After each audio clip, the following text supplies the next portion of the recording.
प्रकाश का विवर्तन, diffraction of light, किसी अवरोधक के किनारों पर प्रकाश के मुड़ने तथा ज्यामितीय प्रतिछाया में प्रकाश के प्रवेश करने की घटना को प्रकाश का विवर्तन कहते हैं। अर्थात प्रकाश का विवर्तन के अंतर्गत प्रकाश के मार्ग में यदि कोई प्रतिरोध आ जाए, अवरोध आ जाए, तो उसके किनारों से होकर प्रकाश निकल जाता है। इसी घटना को प्रकाश का विवर्तन कहते हैं।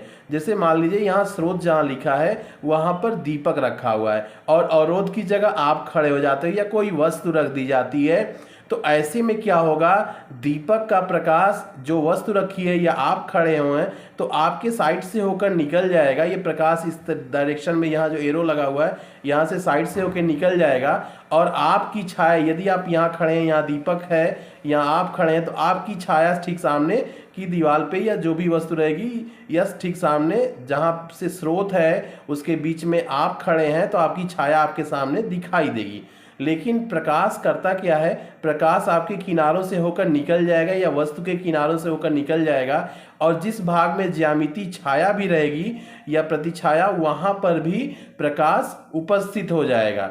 ठीक है, इसी घटना को प्रकाश का विवर्तन कहते हैं। अवरोधक के किनारों पर प्रकाश के मुड़ने तथा ज्यामितीय छाया में भी प्रकाश के प्रवेश करने की घटना को विवर्तन कहते हैं। ऐसा नहीं कि यहाँ स्रोत रख दिया, यहाँ अवरोध हो गया तो इधर अंधेरा हो जाएगा, नहीं, इसकी छाया जहाँ पड़ेगी वहाँ भी प्रकाश उपस्थित रहेगा और इसके किनारों से होकर प्रकाश निकल जाएगा। मतलब स्रोत के मार्ग में अवरोध आ जाए तो प्रकाश अवरोध के किनारों से होकर निकल जाता है और जहां अवरोध की छाया पड़ती है वहां पर भी प्रकाश उपस्थित हो जाता है।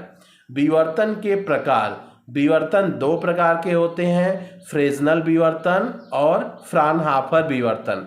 फ्रेस्नेल विवर्तन क्या होता है? फ्रेस्नेल विवर्तन के अंतर्गत जब प्रकाश स्रोत विवर्तन उत्पन्न करने वाले अवरोधक से एक निश्चित दूरी पर रहे तब उसे हम क्या कहेंगे? फ्रेस्नेल विवर्तन। मतलब प्रकाश स्रोत और प्रेक्षण बिंदु यदि विवर्तन उत्पन्न करने वाले अवरोधक से निश्चित दूरी पर रहे तो उसे हम क्या कहते हैं? फ्रेस्नेल विवर्तन। यहाँ पे दूरी निश्चित होनी चाहिए। जबकि फ्राउनहोफर विवर्तन में प्रकाश स्रोत तथा प्रेक्षण बिंदु विवर्तन उत्पन्न करने वाले अवरोधक से अनंत दूरी पर रहते हैं, तब फ्राउनहोफर विवर्तन होता है। इस तरह हम समझे कि फ्रेस्नेल विवर्तन में प्रकाश स्रोत और प्रेक्षण बिंदु अवरोधक से निश्चित दूरी पर रहते हैं तो फ्रेस्नेल विवर्तन होता है, जबकि फ्राउनहोफर विवर्तन में प्रकाश स्रोत तथा प्रेक्षण बिंदु अवरोधक से अनंत दूरी पर रहते हैं। प्रकाश के व्यतिकरण और विवर्तन में अंतर, इसके अंतर्गत व्यतिकरण और विवर्तन में अंतर हम देखेंगे। व्यतिकरण में सभी अदीप्त फ्रिंजों की तीव्रता बहुत कम या शून्य होती है।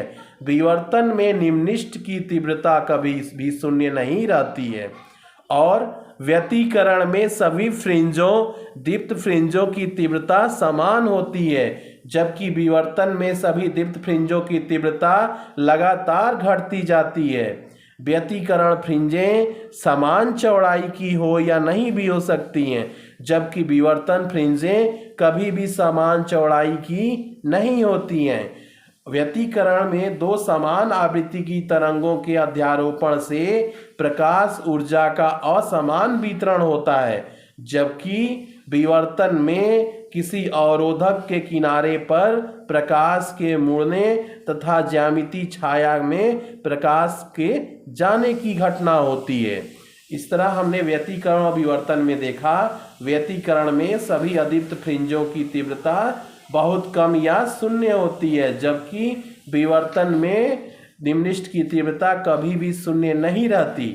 व्यतिकरण में सभी दीप्त फ्रिंजों की तीव्रता समान होती है, जबकि विवर्तन में सभी दीप्त फ्रिंजों की तीव्रता लगातार घटती जाती है।